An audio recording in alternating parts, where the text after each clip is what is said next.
Bienvenidos. Eduardo Escobar, director ejecutivo de Acción Ciudadana, nos acompaña en la entrevista de esta semana.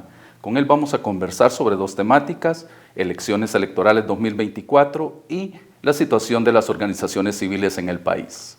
Gracias por atender nuestra invitación, Eduardo. No, gracias, un gusto y siempre a las órdenes. Las elecciones para 2024 pues cuentan con relevantes cambios, entre los que se destacan una reelección presidencial que para muchos expertos pues no lo permite la misma Constitución Política de El Salvador, el voto en el exterior y la reducción de diputados, ¿verdad? El número de diputados en la Asamblea Legislativa. Desde Acción Ciudadana, ¿cómo valoran estos cambios? Bueno, en primer lugar habría que enmarcar que en nuestras sociedades todavía hay intentos por deslegitimar los procesos electorales, por tratar de cambiar por medio de fraude u otras acciones la voluntad popular que se expresa en las urnas, es decir, tratar de cambiar los resultados. Estamos viendo que en la región, por ejemplo, en Guatemala, se intentó hacer ese cambio de la voluntad popular ya en el proceso electoral. Es decir, cuando se ordenó recuento de votos, cuando se intentó cancelar el partido Semilla, etc. Esa es, digamos, una modalidad que se intenta para afectar el proceso electoral, hacerlo durante el proceso.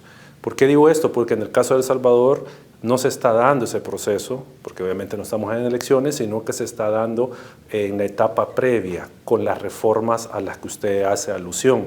Es decir, estas reformas o acciones desde el poder político se están haciendo para, de alguna manera, adulterar el resultado electoral, para poner la contienda desnivelada a favor de un partido político. Entonces, nosotros como organización vemos ese panorama. Estas reformas o acciones del poder político se están haciendo para beneficiar a un candidato y a un partido en particular. Dentro de estas reformas o estos cambios relevantes que ya mencionábamos, se encuentra el de la reducción de municipios. Estos, pues, ¿qué tanto afectan a los resultados? O como usted dice, se está inclinando la balanza hacia un partido. En el caso de la reducción de municipios, como no hay un cambio de fórmula electoral, sino que lo único que se hizo es redistribuir en el territorio la administración municipal, eliminando cerca de 220 municipios y, digamos, agrupándolos en otros, el efecto que se pueda tener no va a venir de la fórmula, sino que va a venir de cómo se agruparon poblaciones que podían ser, o que los datos nos muestran son de beneficio para el partido oficial. Lo que va a generar es concentración de poder en los municipios, dándole la mayoría de ellos, si se repiten los resultados 2021, al partido Nuevas Ideas. Digamos, eso es lo que generaría, es decir, se encargaron de agrupar comunidades, municipios, donde el partido pueda obtener una ventaja electoral, a efecto de eliminar posibilidad de que partidos de oposición tengan fuerza en algunos municipios o en algunos territorios donde la tienen, y que eso no impacte en el resultado. Digamos, eso es lo que se ha buscado hacer. En el caso de los diputados, sí el efecto se va a generar por la fórmula electoral, porque como ahí se hizo el cambio, entonces el resultado que se dé en las urnas se puede, digamos, potenciar a favor del partido oficial por la fórmula electoral. Ahora, estos resultados, ¿en qué inciden en el desarrollo territorial, por ejemplo? Bueno, en el caso de los diputados, por decirlo de alguna manera, no se prevé un impacto territorial, o sea, para las comunidades, porque igual una comunidad que tenga 15 diputados en su circunscripción o tenga 25, pues siempre son funcionarios lejanos a las comunidades. Entonces, digo, por el tipo de diseño institucional y electoral en El Salvador, el tema de los diputados en el territorio no tiene un impacto directo, porque obviamente hay una visión más nacional que departamental o local, ¿verdad?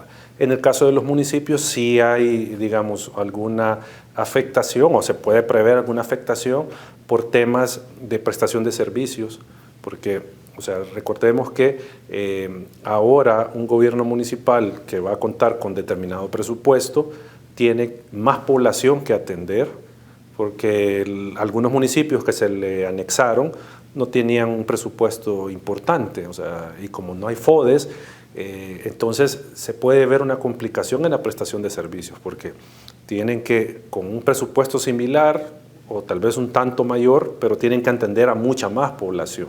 Entonces eso puede tener, como digo, un efecto negativo en las condiciones de vida de la población, porque una municipalidad más grande probablemente, si no tienen los suficientes recursos, no va a lograr atender las necesidades de la comunidad. Ahora, pues las elecciones del 2024 se está hablando que van a ser pues las más caras en la historia de El Salvador.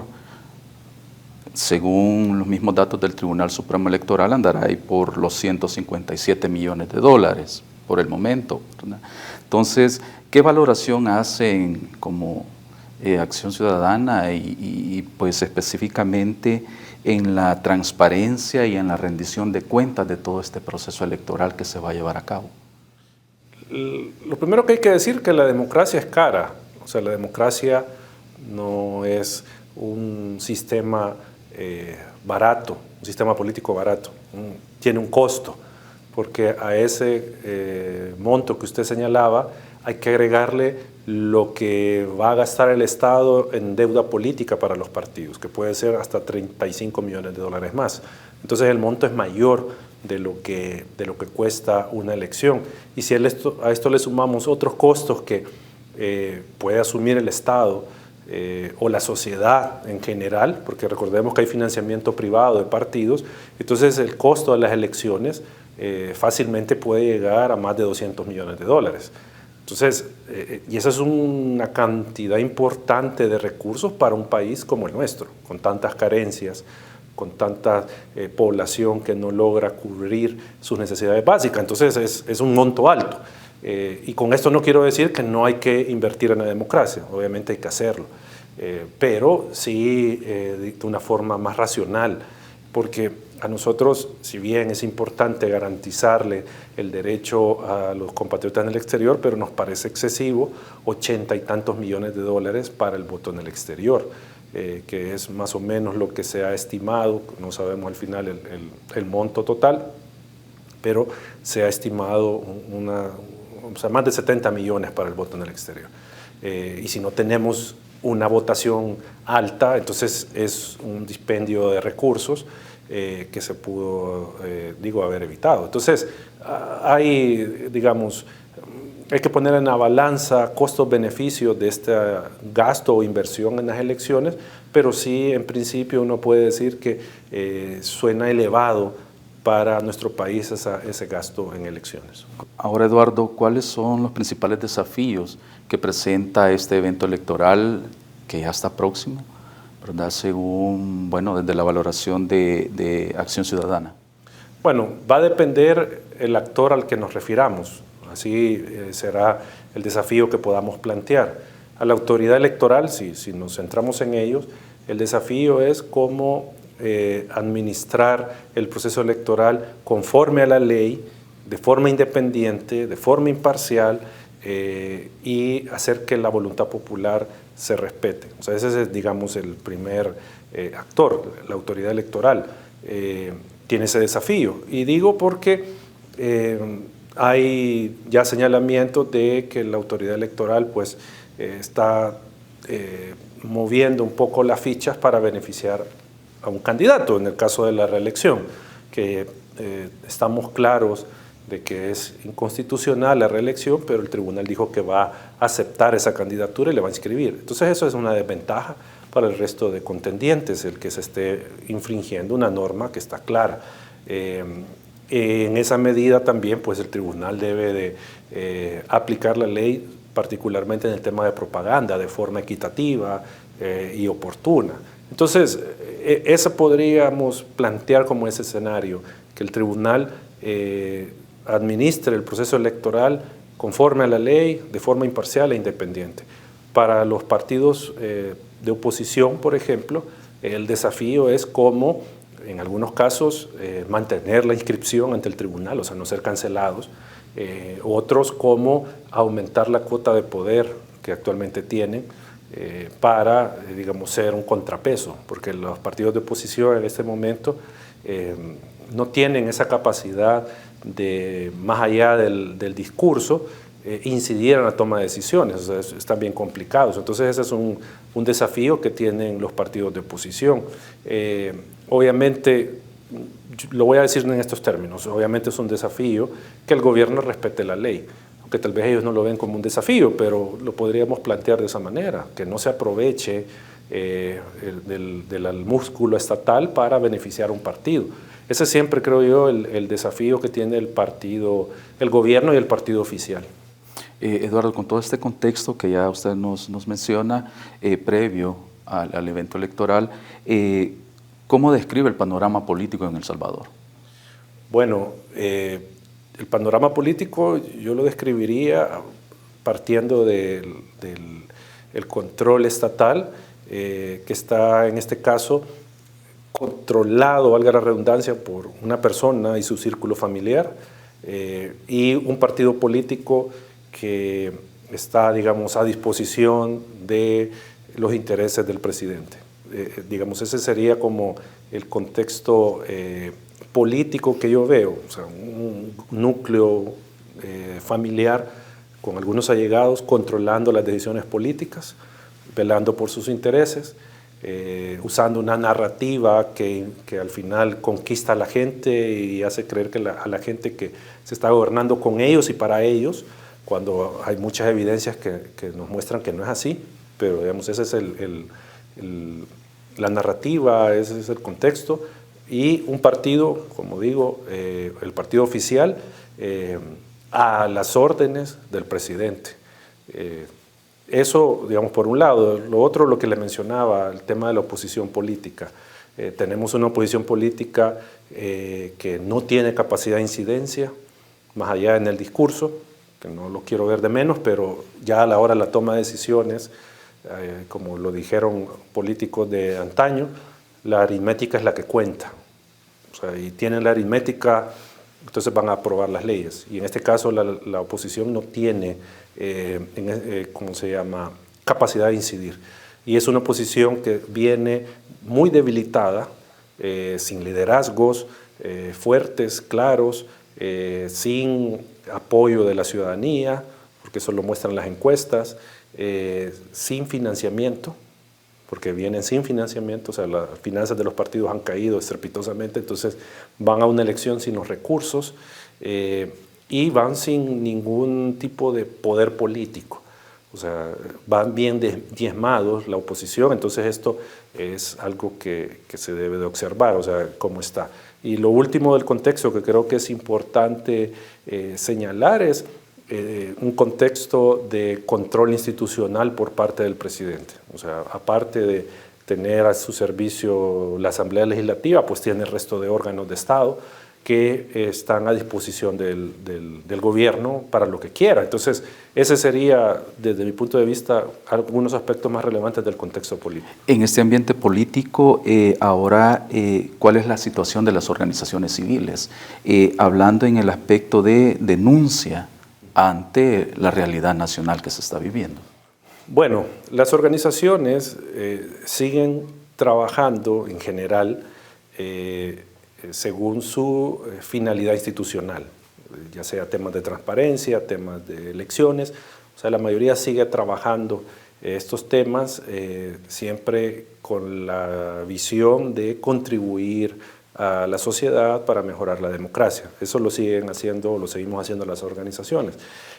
Pese a que hay una fuerte campaña desde el poder político, particularmente el presidente, asamblea legislativa y todo ese grupo de generadores de contenido, sean youtubers, tiktokeros y todo esto, con una narrativa anti-organizaciones de la sociedad civil, atacando a la sociedad civil, señalándole cosas que no son, de lo que no somos responsables, pero que obviamente nosotros entendemos es parte de la estrategia del gobierno de meter en la bolsa de los enemigos del pueblo a todo el que tenga un discurso distinto o que cuestione el gobierno. Y las organizaciones, para eso estamos, para señalar los excesos del poder. Eduardo, ¿cómo considera el ambiente para las mismas organizaciones civiles luego de los resultados de las elecciones 2024? Yo veo un panorama complicado para las organizaciones, que ese panorama complicado puede ir desde el hecho de que se nos impongan muchas restricciones para operar, ya sea leyes que nos inhabilitan algunas actividades o que nos gravan los ingresos de la organización con algún impuesto. Ejemplo, la ley de agentes extranjeros, que es un claro ejemplo de estas intenciones, hasta medidas que impliquen cerrar organizaciones, como lo estamos viendo en Nicaragua, o sea, que hayan decretos, decisiones del gobierno señalando traición a la patria contra algunas organizaciones, así ha pasado en Nicaragua, y que obligue a que se le quite la personería jurídica a la organización y desaparezca. Yo veo, o sea, ese margen de, leyes que nos afecten el funcionamiento, pero que nos permitan más o menos continuar, aunque sea muy difícil, pero que lo permitan continuar hasta el cierre de organizaciones. Eso yo no lo veo lejano, o sea, tienen las intenciones porque las tienen el control y el poder para hacerlo. Uno pensaría que hay, digamos, un relajamiento contra las organizaciones por el tema de las elecciones. O sea, quieren mostrar el poder político que se respeta la libertad de organización, la libertad de expresión, que se respeta a las organizaciones porque hay una democracia, pero una vez pasando las elecciones, probablemente ese antifaz democrático que ellos quieren mostrar se lo van a quitar y puedan proceder contra las organizaciones. O sea, ese es el riesgo que se tiene. Entonces estaríamos hablando de un retroceso a la democracia en el país. Sí, es que prácticamente desde que en 2019 se sentó el actual presidente hemos venido en retroceso en materia democrática, pero en materia democrática real, no lo que ellos le han hecho creer a la gente que es democracia. Porque si se toma lo que ellos han hecho creer que es democracia, pues la gente puede decir, no, hemos avanzado mucho, pero en términos reales de democracia, sí hay un retroceso que se podría consolidar con este tipo de acciones después de las elecciones, que no solo involucrarían a las organizaciones, puede involucrar a medios de comunicación, puede involucrar a universidades. Miremos lo que está pasando en Nicaragua. La UCA ha sido intervenida y se le ha expropiado todo, no sé si hasta le quitaron la personería jurídica, no recuerdo hasta dónde ha llegado la intervención, pero pues la han desarticulado. Entonces, ese tipo de cosas, ya mostraron la voluntad de poderlas hacer y la necesidad de hacerla. Entonces, no estaría tan lejano de que luego de las elecciones haya este tipo de decisiones que afecten a prensa, sociedad civil organizada y academia. Ok, Eduardo. Ya para finalizar, ¿hay algún mensaje o llamado de acción que le gustaría transmitir pues, a los ciudadanos de cara a las elecciones 2024? No, yo creo que el mensaje siempre a la ciudadanía es que al político no se le aplaude, sino que se le fiscaliza, se le cuestiona, se le pide rendición de cuentas. Eso creo que es fundamental que la ciudadanía lo tenga claro. O sea, que el que está obligado a decirle qué está haciendo con el dinero es el funcionario, es el presidente, son sus diputados, sus ministros. Ellos están obligados a rendirle cuenta. Entonces el ciudadano tiene que ejercer ese rol, aunque sea en redes sociales, preguntando, generando algún cuestionamiento para los funcionarios o cuando le lleguen por la campaña, que les cuestione este tipo de cosas, o sea, que le rindan cuentas, qué está haciendo con el dinero, por qué no ha mejorado el sistema de salud pública, por qué la prestación de servicios estatales no mejora. Eso es lo que habría que preguntar para que los ciudadanos tengan herramientas o elementos mejores para votar en 2024. No votar solo por la canción, no votar solo por la foto del candidato, sino que porque en realidad entiende que su voto le va a dar continuidad o va a cambiar las cosas para mejorar. Ok, muchas gracias Eduardo por acompañarnos en la entrevista de esta semana. No, gracias, a las órdenes y ha sido un gusto. Bueno, amigo televidente, lo invitamos a que sigan con más del programa Miradas.